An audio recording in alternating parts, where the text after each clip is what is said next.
Très bien, je vous propose qu'on démarre. Donc, vous pouvez poser des questions à travers le chat qui est proposé. Merci en tout cas de votre présence à ce webinaire. Donc, l'objectif de ce webinaire, c'est de vous présenter le contexte réglementaire du secteur pour cette campagne EPRD-ERRD. Donc, les principales évolutions réglementaires concernant les ERD et l'EPRD et le compte administratif. Et puis, comment on a pris en compte les sujets qui étaient impactants dans Gestionnaire. Donc, le contexte réglementaire, on est cette année dans un contexte réglementaire qui est assez stable, à part le tableau des effectifs et rémunérations qui, lui, évolue de manière significative, notamment sur le champ du handicap. Donc, ça concerne à la fois le TER, c'est-à-dire le tableau en réalisé, mais également le TPER, c'est-à-dire l'installation prévisionnelle de l'EPRD. Donc, il n'y a pas cette année de nouveaux textes concernant les cadres normalisés. Il n'y a pas de nouveaux arrêtés. Il y a très peu d'évolutions sur les plans comptables. Il y a eu un arrêté le 15 décembre 2021, mais qui modifie 3-4 comptes. Donc, on ne va pas s'attarder dessus. C'est plutôt des petites régularisations oui, on va appeler ça des régularisations. Pour autant, les cadres EPRD et ERD, donc sur le champ du médico-social, ont quasiment tous été modifiés, y compris les DM, donc les décisions modificatives, et les RIA. Donc je viendrai un petit peu plus en détail juste après sur la nature des modifications. Sur le compte administratif, lui, les cadres comptes administratifs n'ont pas bougé, sauf le bilan financier, l'annexe 8, qui est aligné sur le cadre de l'ERD, conformément à l'arrêté du 15 décembre 2020. Donc, ce n'est pas un texte qui est récent, c'est un texte qui a un petit peu plus d'1 an. La modification aurait pu être prise en compte dès l'année précédente. Bon, pour des raisons techniques, a priori, ça a été pris en compte uniquement cette année. Et on verra, c'est très peu impactant. Au niveau du personnel, donc là, c'est plutôt dans le cadre de la prévision de masse salariale, où on a donc pour la branche aide à domicile, une convention collective unique, suivant les dénominations. Donc l'avenant 43, qui a été agréé donc, le 2 juillet 2021, donc qui va s'appliquer sur les EPRD de 2022 pleinement. Donc certains avaient déjà anticipé dès le mois d'octobre. Voilà, pour autant, peut-être que certaines structures n'ont pas encore mis en œuvre l'avenant dans leur partie budgétaire, donc ça va être une nouveauté importante. Et puis, sur le champ des personnes âgées et du handicap, on a la prime Ségur, qui a été précisée dans les recommandations patronales. Et puis, la prime grand âge, qui elle aussi a fait l'objet de recommandations patronales plus importantes, même si aujourd'hui, à ma connaissance, il n'y a pas encore d'agrément ministériel. Voilà, pour le compte administratif, donc ce qu'on disait, c'est qu'il n'y a pas de modification des cadres CRCA, c'est-à-dire les cadres à destination des ARS, et TLCA, qui sont plutôt destinés aux conseils départementaux. L'annexe 8 a été modifiée, c'est au niveau notamment des fonds dédiés, c'est au niveau de quelques comptes qui ont été bougés. Si je vous la présente, vous verrez qu'elle n'a pas évolué fondamentalement. Excusez-moi.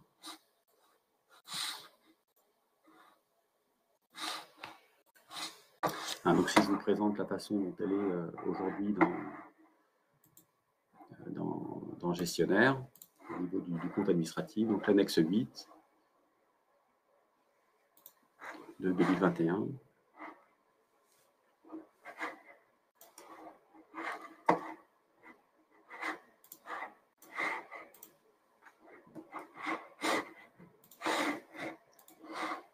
Voilà, donc ce qui a changé, ce sont les fonds dédiés essentiellement, c'est le principal point, donc les fonds dédiés qui sont apparus donc, au niveau de manière dissociée.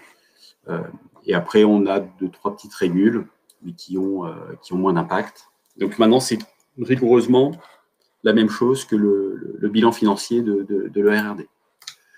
Donc pour mémoire, donc on rappelle un petit peu j'ai voulu vous rappeler les cadres en vigueur actuellement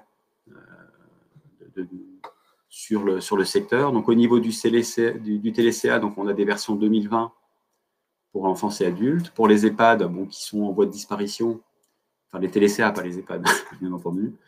Donc on est sur des versions 20, hein, mais il est quasiment plus utilisé. À destination des ARS, donc c'est le CRCA PH-SIAD, donc 2020 V0 qui est applicable. Pour le bilan comptable, donc il n'y a pas aujourd'hui de cadre Excel mis à disposition par les financeurs pour le bilan comptable. Donc nous, on en propose un, puisque ça fait quand même partie des documents normalisés qui sont à communiquer aux autorités de tarification. Voilà. Et puis donc l'annexe 8 que je viens de vous présenter, qui elle a été modifiée cette année. Au niveau des cadres EPRD, ERRD, alors je parle de PRD, ERRD par extension, ça inclut les RIA et les décisions modificatives. Donc tous les cadres ont été modifiés, à part le RIA simplifié. Alors les modifications n'impactent pas forcément directement les processus de production, mais ils vont intervenir probablement dans la relation avec les financeurs et dans les contrôles à effectuer lors de la production des cadres. Il y a notamment des ajouts de contrôle de cohérence. Donc par exemple, dans les affectations de résultats, il y a des vérifications, on va dire, un peu techniques, comme il y avait est-ce que l'ensemble des résultats ont bien été affectés? On avait ça auparavant de ce type de contrôle sur des équilibres de bilan ou des cohérences dans le PRD ou le RRD synthétique. Mais il y a également l'ajout et l'enrichissement de feuilles de vérification qui sont utilisées par le financeur pour regarder la cohérence des informations que vous lui transmettez. Donc, soit de la cohérence entre différentes zones, soit des explications d'écart qui vont être à produire, soit est-ce que le fait que certaines zones soient remplies ou pas. Voilà, donc ça, je ne vais pas détailler l'ensemble des contrôles parce que ça ne présente pas un intérêt majeur à ce stade, mais vous pouvez bien entendu y accéder dans les cadres qu'on met d'ores et déjà à disposition. Voilà. Il y a également un renforcement des aides contextuelles. Ce qu'on appelle les aides contextuelles, c'est dans les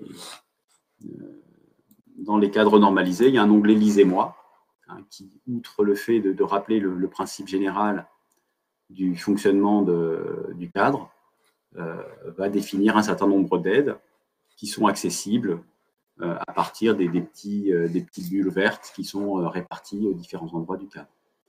Voilà, donc ces documents-là ont été modifiés par le financeur pour apporter des précisions sur certains modes de remplissage du cadre.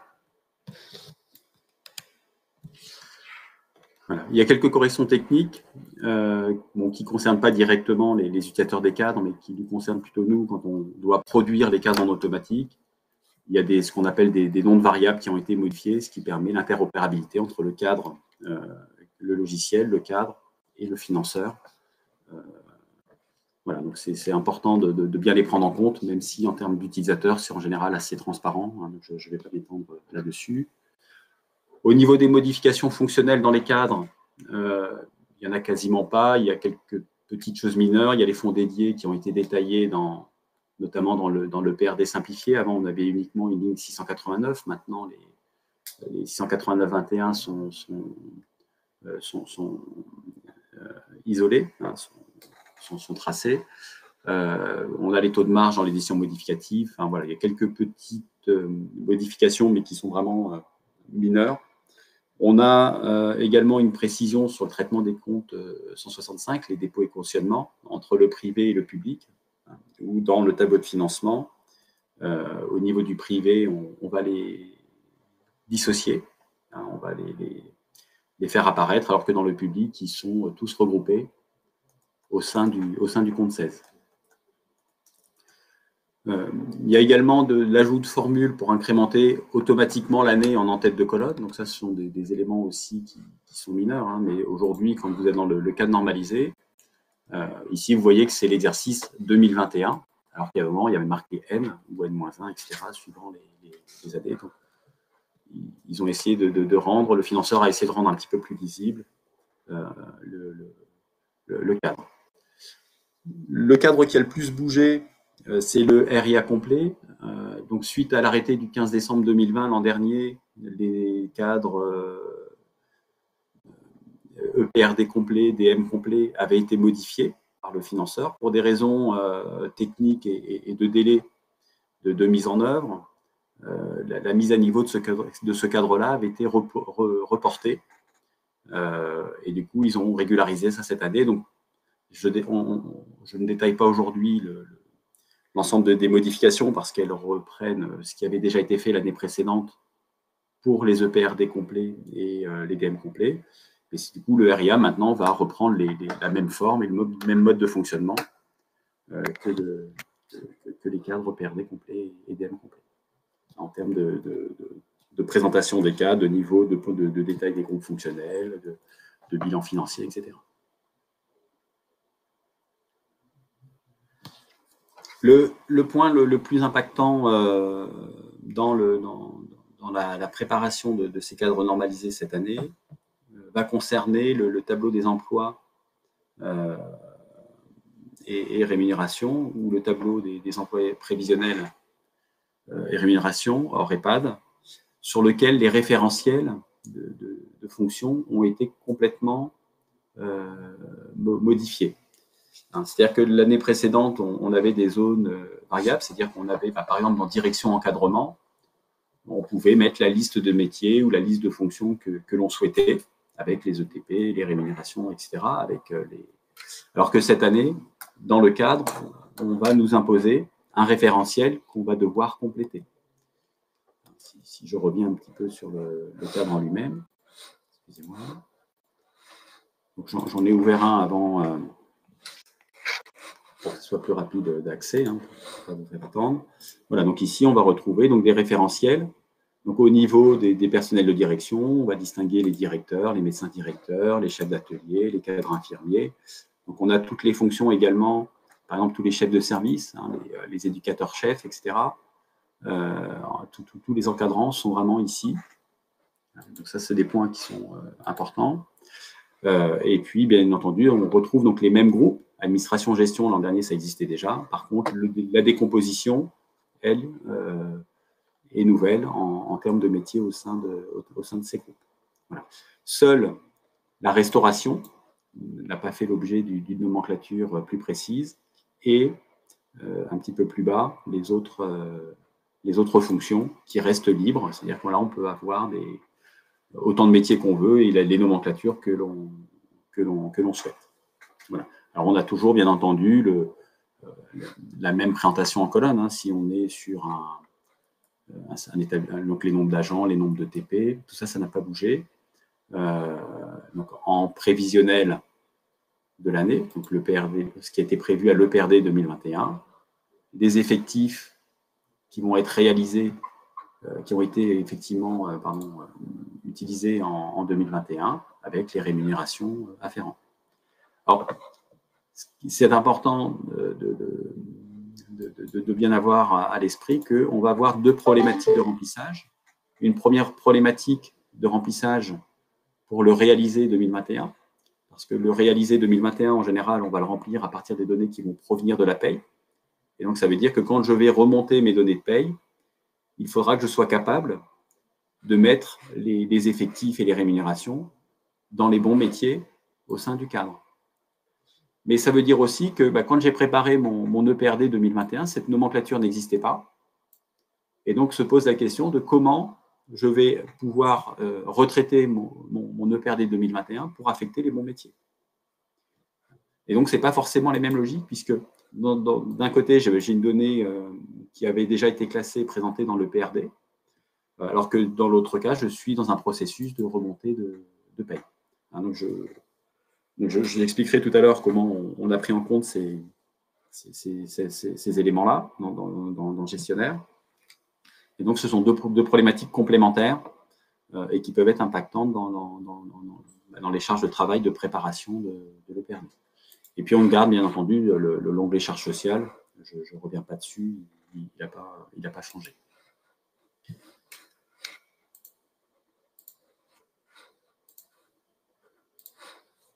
Voilà. Donc, dans le gestionnaire, donc on a pris en compte au niveau de la mise à jour. On va avoir apporté un certain nombre d'améliorations par rapport à des retours qu'on a eus suite à la campagne précédente. Tous les ans, on fait un bilan de campagne et on essaye d'améliorer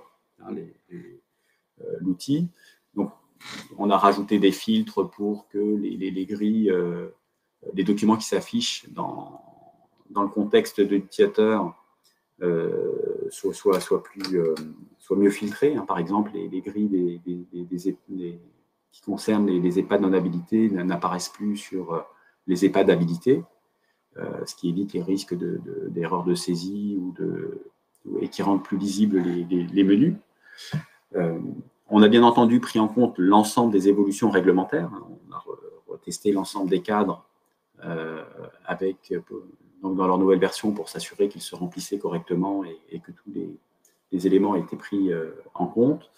On a corrigé quelques petites anomalies d'informations qui ne retenaient pas, notamment il y avait la date d'autorisation qui, dans certains cadres, ne redescendait pas forcément très bien. Donc ça, ce sont des corrections que l'on a faites. Donc avec la mise à jour, on a une notice qui reprend toutes les modifications, mais les principales, ce sont celles-ci. On a également travaillé sur les processus d'analyse d'écart entre le tableau de financement et le bilan financier. Une des problématiques que l'on rencontre assez fréquemment, c'est on va calculer un fonds de roulement à partir du bilan financier, on calcule un fonds de roulement à partir du tableau de financement, donc avec deux méthodes différentes, l'une qui s'appuie sur les soldes de bilan au niveau du bilan financier, l'autre qui s'appuie sur la CAF et des variations de postes de bilan. Et donc, parfois, il y a des écarts qui peuvent survenir. Et donc, on a un document qui va permettre d'analyser d'où peuvent provenir ces écarts. C'est-à-dire qu'il y a des variations de postes de bilan qui sont attendues, par exemple, au compte de résultats. On va s'assurer qu'on a bien les mêmes variations. Donc, c'est un document qui ne sert que si vous avez des écarts. Par contre, si vous avez des écarts, il est très utile. Donc, on l'a révisé, on l'a un petit peu simplifié, enrichi.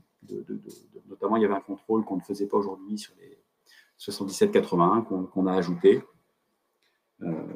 Voilà, mais ça, c'est un travail, c'est un point important de fiabilisation de la donnée et surtout de contrôle de cohérence pour vous quand il y a si en comptabilité, il y a des écritures qui n'étaient pas forcément rigoureuses. Ça permet de retracer d'où peuvent venir les anomalies. Voilà.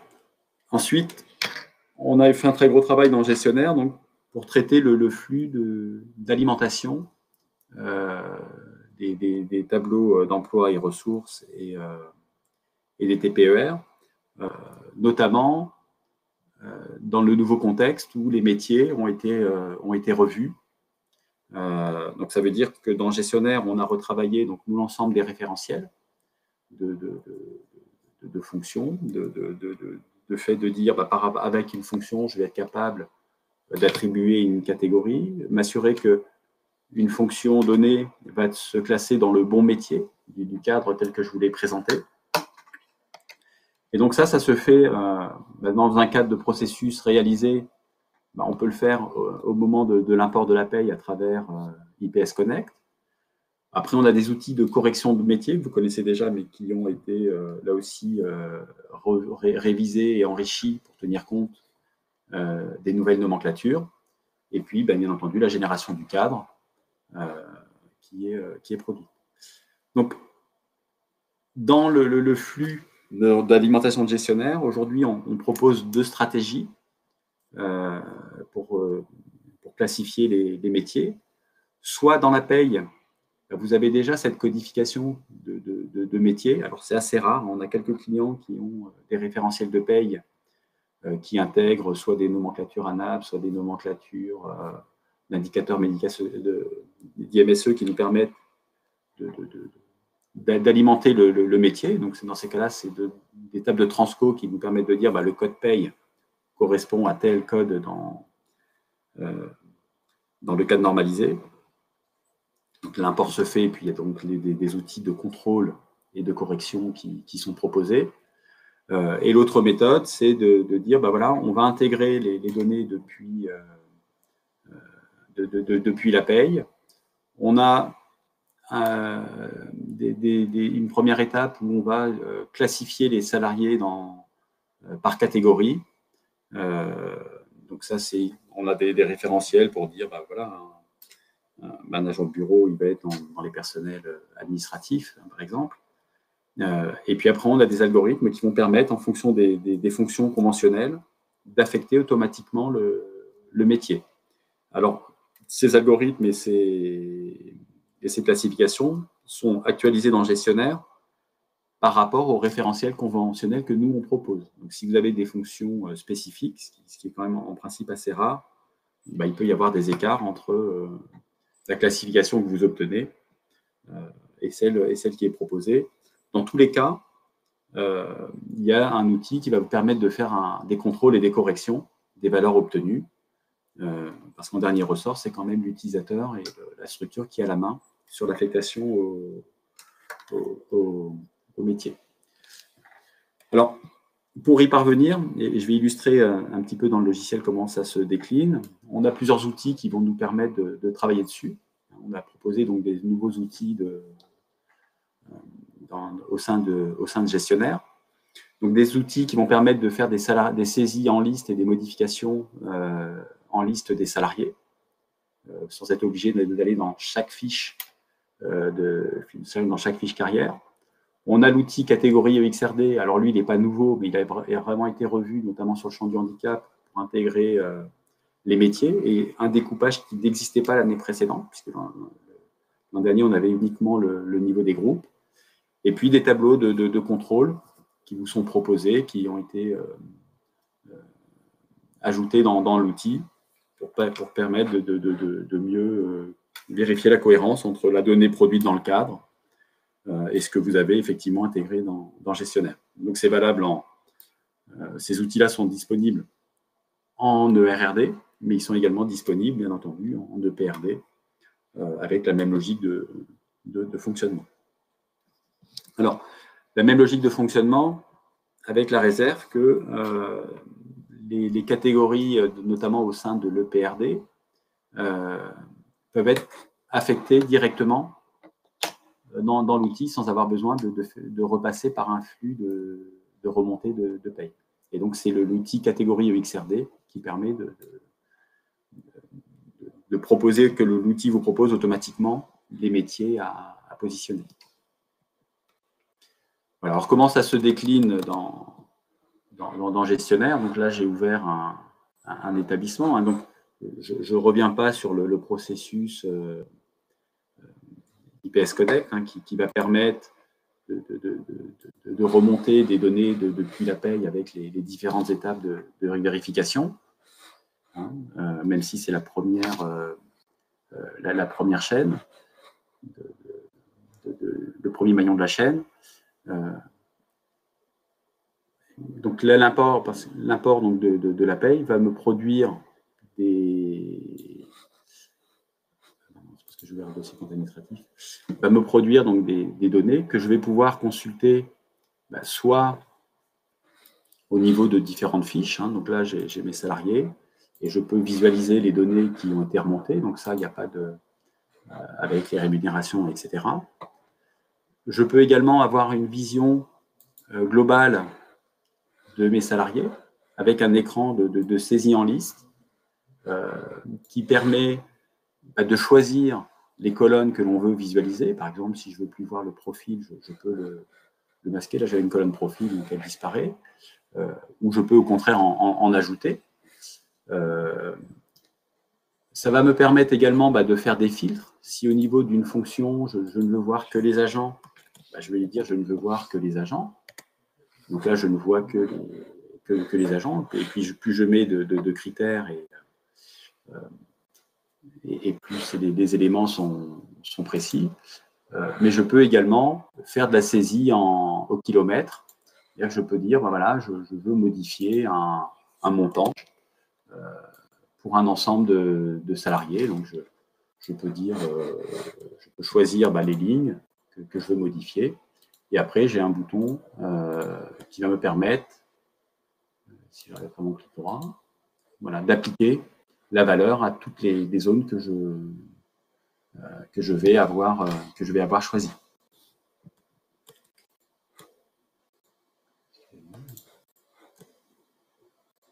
Voilà. Donc là, ça me permet de généraliser des valeurs. Alors là, j'ai mis une valeur 1 pour illustrer, mais je peux le faire sur des catégories de salariés, je peux le faire sur des métiers, je peux le faire sur toutes les zones de saisie qui me sont proposées.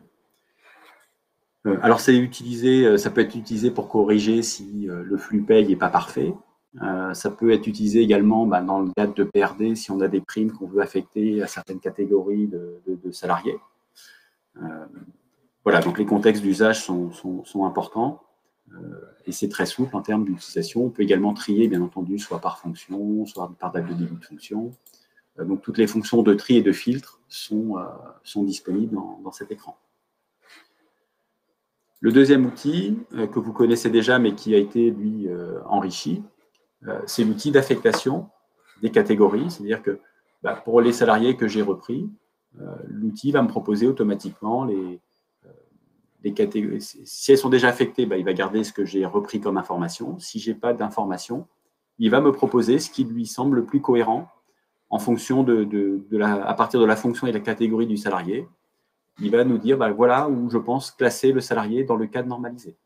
C'est-à-dire que quand j'ai ici administration, gestion, agent administratif, ça correspond rigoureusement aux classifications que je vais retrouver ici, administration, gestion, agent administratif et de bureau. Il n'y a pas de... fioriture, c'est vraiment le référentiel du cadre normalisé qu'on a repris pour éviter toute ambiguïté et faciliter à la fois la saisie et le remplissage du cadre. Voilà.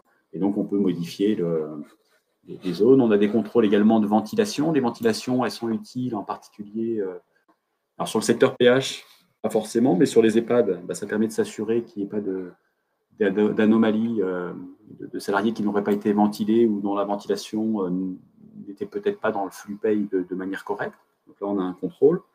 Ça sert également sur les femmes et les SAMSA, où les ventilations sont utilisées pour remplir le cadre normalisé en cofinancement. Voilà. Après, on a donc deux autres documents qui se déclinent en taux de charge par métier. Et on a la même version dédiée pour les EHPAD avec les sections tarifaires, hébergement, soins, dépendance, dans lesquelles on va retrouver là aussi des catégories, donc administration, gestion, les métiers, donc du cadre normalisé, avec les montants, donc les ETP, le salaire, le montant de charge, le salaire chargé et le taux de charge. Alors là, dans mon jeu d'essai, je n'ai pas de charge sur l'ensemble de mes salariés, mais la logique est bien celle-là. Et après, on peut avoir des vues synthétiques de ce document, si on veut visualiser que les totaux par groupe, etc. On peut l'avoir de manière plus ou moins détaillée. Et là aussi, ça va faciliter, si vous avez des contrôles ou des vérifications à faire, vous avez directement les niveaux de détail, les niveaux de... si vous avez un écart dans le remplissage du tableau, ça vous permet de rapidement identifier à quel endroit ça pourrait se positionner. Voilà, donc je le démasque. Voilà. Et après, la génération du cadre en elle-même n'a pas varié. Alors, je vais le fermer avant de le relancer. Pour générer mon cadre TER. Alors, la logique est bien entendu la même, quel que soit le secteur, qu'on soit en EHPAD ou en personnes âgées. Le logiciel va fonctionner de la même manière.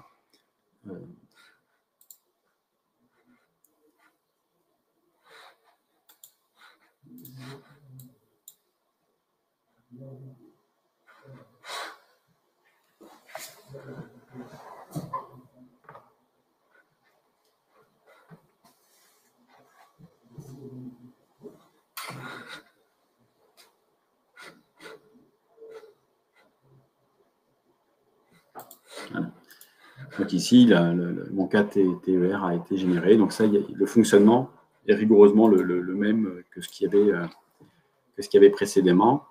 C'est lui, ce qui fait qu'il va ouvrir les onglets Femme Samsa ou EHPAD, etc. Ça reste ce qui est présent dans la fiche section au niveau de la catégorie. C'est le fait ici d'avoir une catégorie 437 qui fait qu'il va m'ouvrir un Femme Samsa. Si je suis sur une catégorie 500 EHPAD, il va ouvrir les onglets qui correspondent, etc. Voilà pour la préparation donc, du DPER et du TER. Donc, là, cette année, il y aura un point de vigilance particulier sur les référentiels de métier.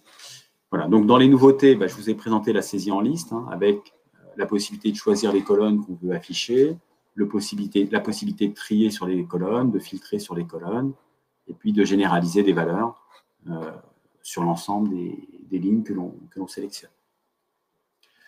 Les états de contrôle que je vous ai présentés, qui sont repris brièvement ici, qui vont permettre de calculer directement les taux de charge par catégorie et d'avoir une vision conforme au cadre réglementaire pour faciliter les contrôles. Voilà pour les principaux changements et les principales nouveautés de cette année. Après, en termes de calendrier, comment ça se décline?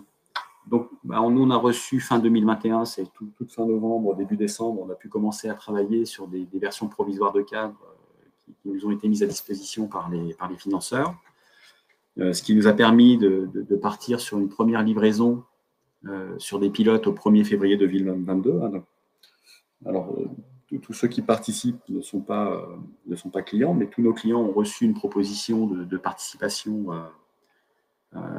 à ce pilote avec une installation de la mise à jour en avance et puis des réunions de suivi et de présentation avec nous pour faciliter l'appropriation et bien comprendre éventuellement les difficultés pour permettre des ajustements avant une diffusion plus large.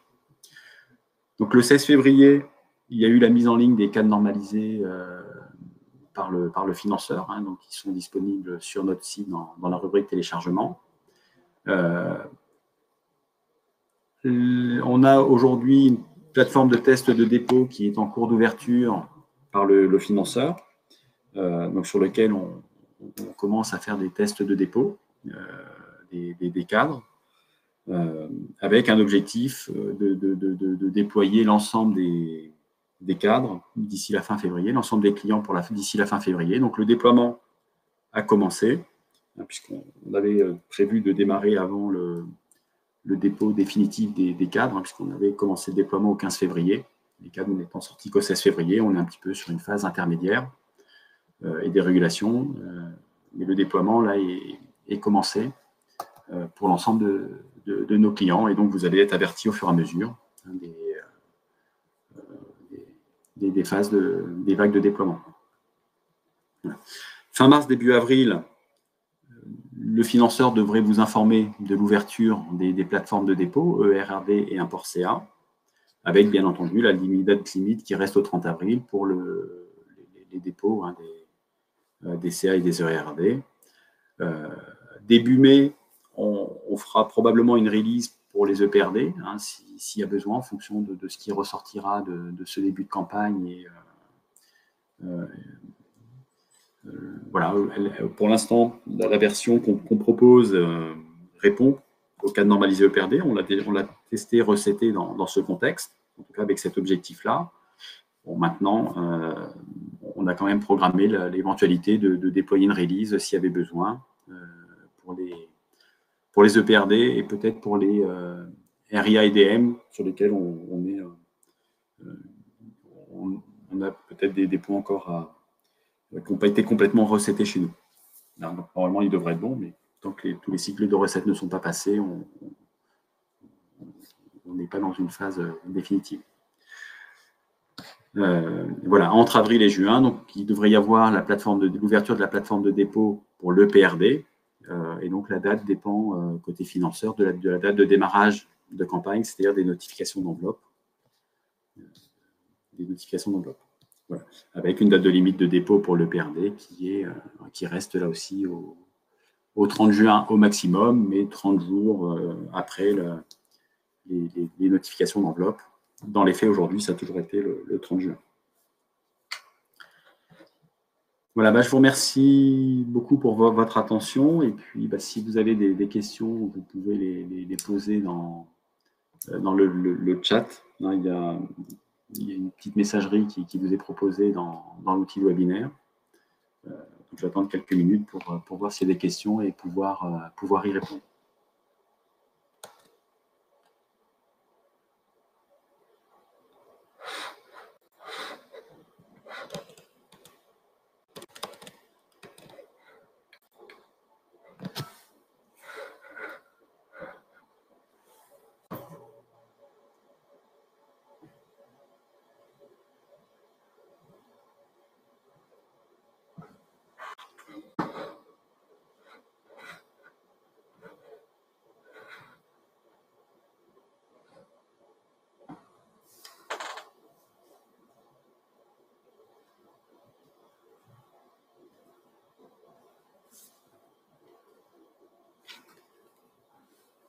Alors oui, les présentations vous seront diffusées. En général, on met en ligne en fait les supports et on vous donnera donc le lien pour pouvoir télécharger le support de présentation. Mais on a prévu de diffuser le support. Voilà, si vous voulez qu'on vous l'envoie directement, il suffit de faire une demande par mail et on vous communiquera directement.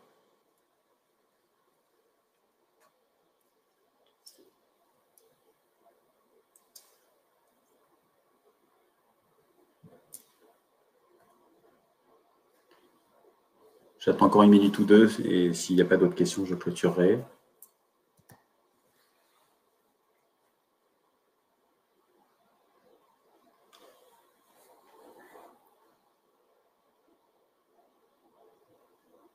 Donc, en principe, le webinaire sera disponible en replay. Donc là aussi, un lien sera mis en place sur notre site et vous serez informé de la mise à disposition du webinaire.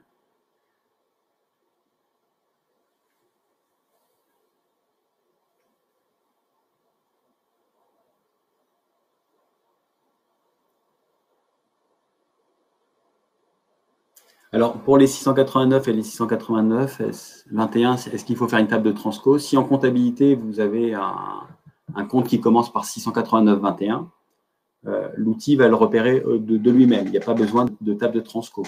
Par contre, si vos 689-21 ne sont pas bien normés en comptabilité, là, il faudra faire une table de transco pour bien les repérer, parce que si les 689-21 ne sont pas isolés, ils ne vont pas être bien comptabilisés dans le cadre normalisé. Donc, ça concerne les 689-21, les 789-21 et puis les 192-1.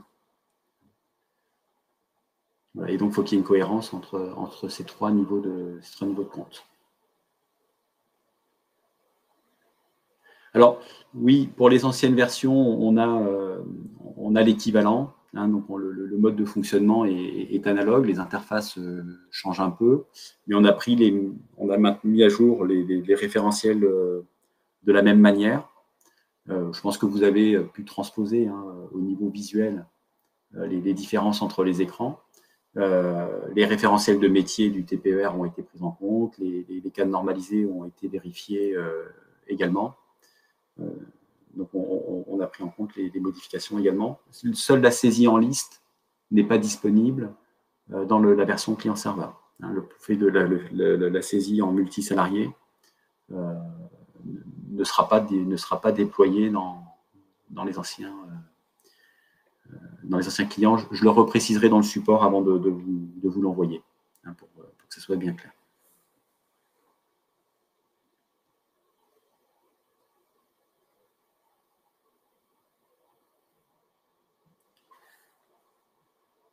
Très bien, s'il n'y a pas d'autres questions, je vais clôturer ce webinaire. Merci à tous pour votre attention et pour votre participation. Et je vous souhaite une bonne journée.